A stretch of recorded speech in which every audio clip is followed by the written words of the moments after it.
반갑습니다. 국민연금공단 노후준비 전문 강사 이태재입니다.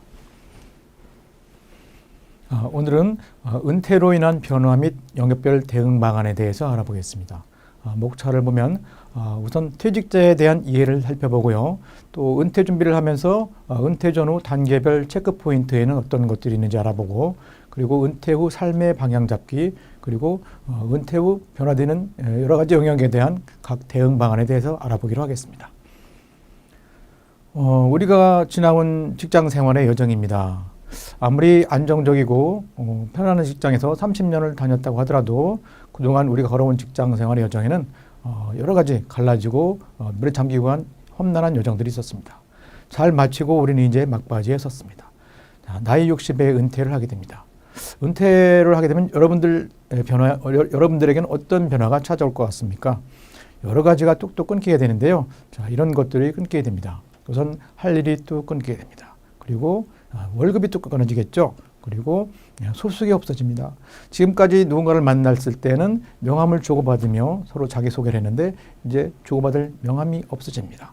그리고 갈 데가 없어집니다. 그리고 인간관계가 또 끊어지죠. 남자들의 인간관계는 대부분 직장에서 일로 맺어진 인간관계인데 일이 없어지니까 인간관계도 더불어 끊어지게 됩니다. 더불어 전화연락도 또 끊어지게 되죠. 그리고 신용카드가 또 끊어집니다. 이제 월급이 끊어지게 되니까 신용도가 좀 낮아져서 신용카드의 사용 한도가 줄어들 수밖에 없습니다. 그리고 마지막으로 사대보험과 단체보험이 또 끊어지게 됩니다. 이렇게 여러 가지가 뚝뚝뚝 끊어지기 때문에 우리는 이것을 은퇴절벽이라는 표현을 합니다. 자, 많은 것이 끊어지긴 하지만요, 반대로 왕창 늘어나는 게 있습니다. 무엇일까요? 은퇴를 축하하는 커다란 선물. 네, 바로 시간입니다. 시간은 뒷담화집니다. 이 많은 시간을 어떻게 소비해야 될까 하는 문제가 생기죠. 이러한 여러 가지 변화에 대해서 우리는 어떻게 대응을 해 나가야 될지 좀 알아보겠습니다. 계절에도 가을이 있듯이 우리 인생에도 가을이 찾아옵니다. 이 가을에 우리는 은퇴라는 이벤트를 맞게 되죠. 자, 여러분 인생에도 은퇴가 찾아왔습니다. 자, 이 은퇴는요, 여러분들 인생에서 어떤 의미일까요? 한 과정의 끝입니까? 아니면 새로운 시작일까요? 예전에 학교로 졸업할 때 들었던 말이 생각나신다고요? 맞습니다. 자, 그러면 뭘까요? 은퇴는 끝이 아니라 새로운 시작입니다. 그래서 이 교육은 한 과정을 마무리하는 교육이 아니라 새로운 시작을 하는 입문교육입니다. 은퇴 생활 30년, 40년을 시작하는 기초교육입니다. 그래서 이런 교육은 굉장히 중요하고, 이런 중요한 교육을 선택하신 여러분들은 탁월한 선택을 하신 겁니다. 자, 먼저 퇴직자에 대한 이해를 좀 살펴보겠습니다. 퇴직자는 어떤 상태로 퇴직을 하게 되는지.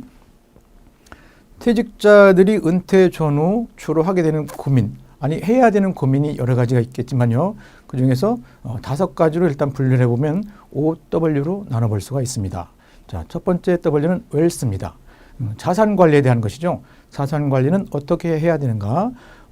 그동안 축적해온 은퇴 자산을 어떤 시기에 어떤 규모로 인출할 것인가? 그리고 그에 대한 자금 운용은 어떻게 할 것인가? 그리고 추가적인 수입원의 창출은 어떻게 할 것인가? 대부분의 은퇴자들이 노후 자금이 충분치 않기 때문에 추가적인 수입 창출이 절실히 필요한 실정입니다. 두 번째 W는 무엇입니다. 무엇을 하며 살 것인가입니다. 취미와 여가 생활을 하실 분도 계시고 자기 개발하실 분도 계시지만 자원봉사나 일자리를 구하시는 분도 계실 겁니다. 세 번째 것은 후입니다. 누구와 어울리며 살 것인가죠.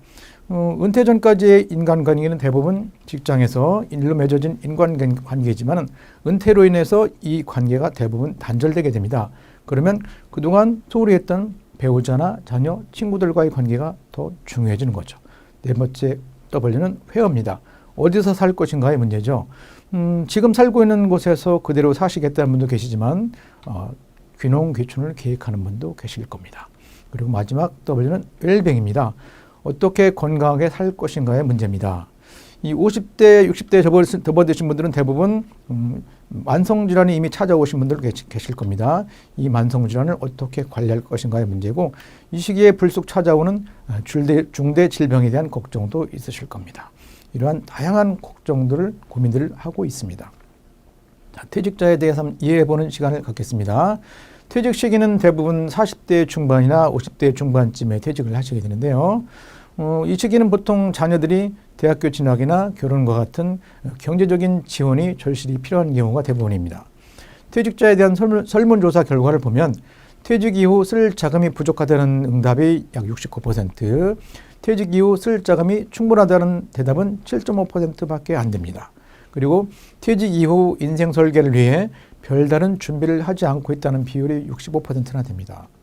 그리고 퇴직 이후 더 경제 활동을 하고 싶은 평균 나이는 67세까지라고 합니다. 이런 경제 문제 해결을 위해서 가장 선호하는 일은 재취업입니다. 72.3%에 달합니다. 그리고 재취업에 대한 희망 조건이 연봉 3천만 원 이하가 55%에 듭니다. 이 응답자들의 3분의 2 정도가량이 퇴직 당시 평균 연봉이 7,120만 원이고 직책은 차장급 이상이었는데 연봉 3천만 원만 줘도 가겠다는 응답이 많은 거 보니까 이분들의 눈높이가 많이 낮아진 것 같습니다. 자, 퇴직자들은 그러면 어떠한 심리 상태로 퇴직을 하게 될까요? 퇴직 후 심리 상태를 보면 퇴직에 대한 상실감이 큽니다. 한평생 조직의 일원으로서의 살아왔던 삶에서 퇴출됐기 때문이죠. 그리고 미래에 대한 불안감이 커서 자신감이 떨어지고 있고요. 또 한평생 못 맞춰온 직장에서 퇴출된 것으로 인한 분노감이 생길 수도 있습니다. 그리고 취업이 시급한 상황에서는 자기 성찰 및 인생 재설계의 기회를 갖지 못하고 재취업하게 될 가능성이 높죠. 그래서 섣부른 재취업을 하기 때문에 얼마 다니지 못하고 다시 그만두는 그런 경우가 생길 수도 있습니다. 낙관, 조만간 재취업이 될 것이라는 막연한 자신감을 한동안 갖고 계십니다. 퇴직 후 활동을 보면 직장 생활 해보지 못한 이런 활동들을 초반에 실행하는 경우가 많은데 가족 여행이나 등산 같은 것을 1 내지 3개월 정도 이렇게 하는 경우가 있는데 이것도 오래 지속되지 못합니다. 그리고 퇴직할 때 받은 퇴직금과 퇴직일로금을 어떻게 관리할 것인가에 대한 고민도 있습니다. 네, 이렇게 많은 고민들을 안고 있던 퇴직 예정자들이 대부분 이 고민들을 해결하지 못한 상태에서 퇴직을 맞게 됩니다. 그래서 은퇴 절벽 상태에 이르게 되는데요. 그렇게 되지 않으려면 어떻게 해야 될까요? 은퇴하기 훨씬 이전부터 단계별로 계획을 세우고 차근차근 준비를 해 나가야 됩니다. 그래서 이번에는 은퇴 전부터 어떤 단계에 어떤 계획을 세우고 준비를 해야 될지에 대해서 좀 알아보겠습니다. 자, 먼저 이거 한번 생각해 보고 시작하겠습니다. 우리가 이제 100세 시대를 맞이했다고 하는데요. 이런 100세 시대에 만나게 될 위험들은 어떤 것들이 있을까요? 그러니까 은퇴 대비를 제대로 하지 못한다면 이런 위험들에 맞닥뜨릴 수 있게 된다는 말씀입니다. 먼저 무전장수의 위험입니다. 돈이 없이 오래 살게 될 위험이죠. 두 번째는 유병장수의 위험입니다. 오래 살긴 오래 사는데 병을 안고 오래 살게 된다는 거죠. 세 번째는 무업장수입니다. 할 일 없이 오래 살게 된다는 거죠. 30년, 40년 동안 할 일도 없이 하루 놀고 하루 쉬고 하는 삶이 행복할 수 있을까요? 결코 행복하지는 못할 겁니다. 마지막으로 독고장수입니다. 혼자서 외롭게 늙어가는 걸 말하죠. 은퇴 대비를 제대로 하지 못한다면 이런 위험을 맞게 되는 거죠. 인류의 오랜 꿈이 장수였습니다. 그런데 막상 장수 시대가 되는데 그리 달갑지만은 않은 게 현실입니다. 자, 그러면 은퇴 전후 단계별로 체크 포인트는 어떤 것들이 있는지 좀 알아보겠습니다. 자, 먼저 은퇴 10년 전에 체크해야 될 사항입니다. 자, 은퇴 10년 전이면 대부분 50세 전후의 시기일 텐데요. 이 시기는 일반적으로 자녀들 대학 입시가 거의 끝나가는 시기입니다. 자, 부모의 막중한 임무인 자녀들의 대학 입시가 끝났다면 이제부터는 이제 오로지 부부 중심의 생활을 이어가는 게 좋습니다. 그 첫 번째 해야 될 게 우선 노후에 대한 생각입니다. 그래서 부부가 함께 앉아서 은퇴 생활의 모습을 막연하게 그려보는 것이 좋습니다. 그리고 노후자금 준비 계획을 점검해보고 지금까지 얼마나 준비해왔는지도 알아보고 부족하다면 추가 확보 계획을 세워야 되는데 여기서 한 가지 권해드리고 싶은 것은 배우자의 국민연금 가입입니다. 그리고 지금 다니고 있는 직장에서 직업 경쟁력을 키워서 가능하면 오래 근무하도록 하는 것이 좋습니다. 그리고 귀농귀촌을 생각하고 계신다면 지금부터라도 서서히 준비를 하셔야 됩니다. 자, 다음 은퇴 5년 전입니다. 은퇴 5년 전에는 어떤 사항들을 체크해 봐야 될까요? 우선 노후 준비가 아직까지 막연한 상태에 계신 분들이 많은데 노후 준비에 대한 상담과 교육을 받아보시는 것이 좋습니다. 본인이 막상 하기 어렵다면 전문기관의 도움을 받는 것도 좋겠죠. 그리고 은퇴 후에 어떤 삶을 살아갈 것인가에 대한 삶의 방향을 좀 고민해 보시고 거주지도 고민해 봐야 되는데 자녀들이 다 분가하고 난 뒤에는 주택의 규모를 좀 줄여서 여유 자금을 확보하는 것이 좋겠죠. 그리고 만약 재취업을 하겠다면 재취업을 위한 자기 개발을 서서히 시작을 해야 되고요. 소비 규모도 점차 축소해 가셔야 되는데 은퇴를 하게 되면 아무래도 연금을 받게 되지만 월급만큼 받게 되지는 못합니다. 그래서 수입이 줄어들게 되기 때문에 소비 규모를 줄여야 되는데 이것이 일순간에 되지는 않습니다. 그래서 은퇴하기 몇 년 전부터 서서히 소비 규모를 줄여가는 연습을 해야 됩니다. 저도 은퇴를 얼마 안 남겨두고 있기 때문에 금년부터 소비 규모를 점차 줄여가고 있는데 정말 스트레스 많습니다. 그리고 다음에 이제 취미나 여가 생활을 할 계획이라면 이것에 대한 준비도 미리미리 좀 하셔야 되고요. 귀농귀촌도 체험을 통해서 확신을 얻으셔야 됩니다. 자, 다음은 은퇴 2년 전입니다. 얼마 안 남았는데요. 이때부터는 이제 은퇴 후 예상 현금 흐름을 점검해 보셔야 됩니다. 여기서 현금 흐름이 뭐냐 하면요. 은퇴 후에 매달 우리 집에 수입이 어느 정도가 들어오고 지출이 어느 정도 나가는 그 흐름을 얘기하는 겁니다. 은퇴를 하게 되면 월급이 끊기기 때문에 바로 다음 달부터 어떤 노후자금의 원천에서 얼마만큼씩의 현금이 우리 집에 들어오게 할 수 있는 것인가 그거에 대한 계획을 짜봐야 됩니다. 여기 계획 짤 때 가장 중요한 원칙 두 가지는 죽을 때까지 현금 흐름이 끊기지 않아야 된다는 것과 그리고 어느 한 시기에 집중적으로 높아지거나 어느 한 시기에는 공백이 생겨서는 안 된다는 겁니다. 자, 두 번째는 은퇴 생활 계획을 수립해야 되는데 플랜 A, B, C 정도로 해서 세 가지 정도를 수립하는 게 넣는 게 좋습니다. 그래서 만약 플랜 A를 시행하려고 했는데 여의치 않다. 그러면 플랜 B 다음 단계로 넘어갈 수 있도록 세 가지 정도의 계획을 세워놓는 게 좋겠고요. 은퇴 후 어디에서 거주할 건가에 대해서 고민을 하고 결정을 하는 것이 좋고요.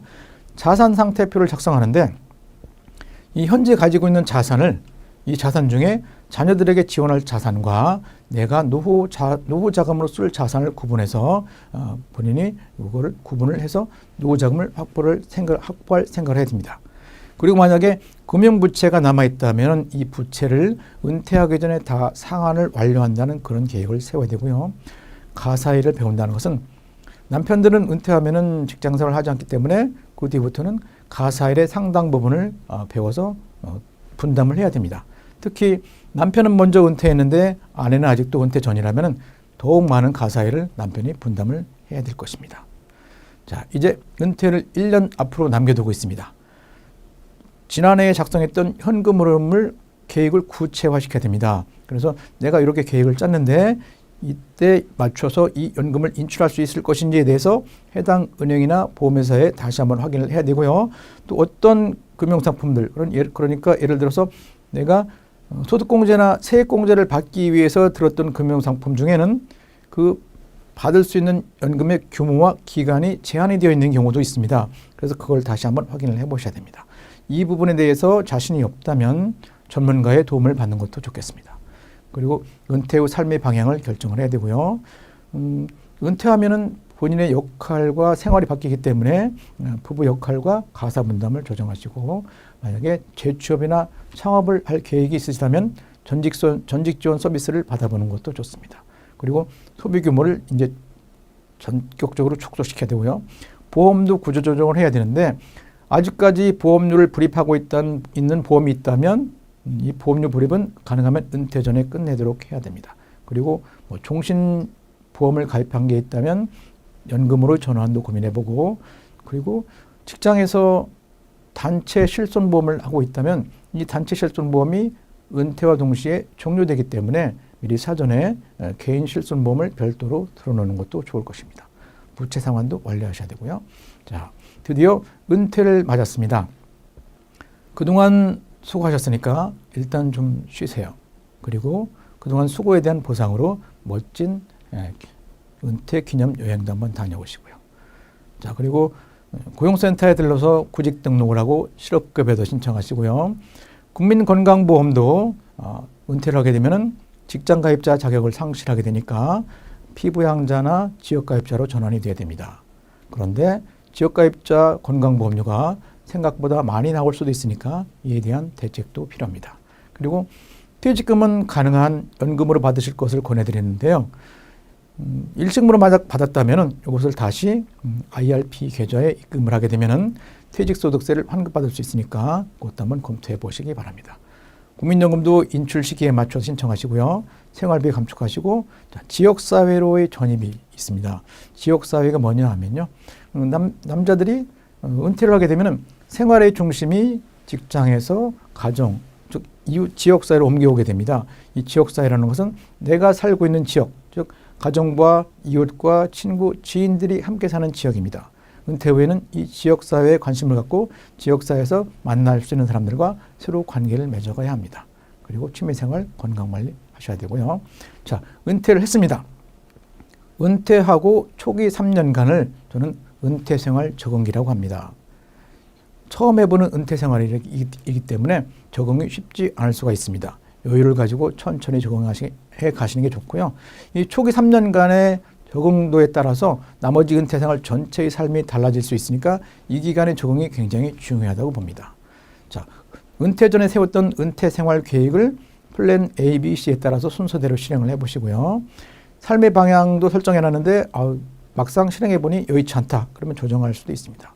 현금 흐름 계획도 현실과 맞지 않으면 조정이 필요합니다. 그리고 부부관계와 자녀와의 관계도 재설정을 해야 되는데 은퇴로 인해서 내 위치와 역할이 달라졌으니까 그거에 따라서 부부관계, 자녀와의 관계도 재설정이 필요한 거죠. 자, 새로운 친구를 사귀어야 되는데요. 지역사회로 전입해서 지역사회에서 가까이서 만날 수 있는 새로운 사람들과 관계를 넓혀가는 것이 좋다는 얘기입니다. 자, 지금까지 은퇴 전후 단계별 체크 포인트에 대해서 알아봤는데요. 혹시 캡처가 필요하신 분들은 지금 하시기 바랍니다.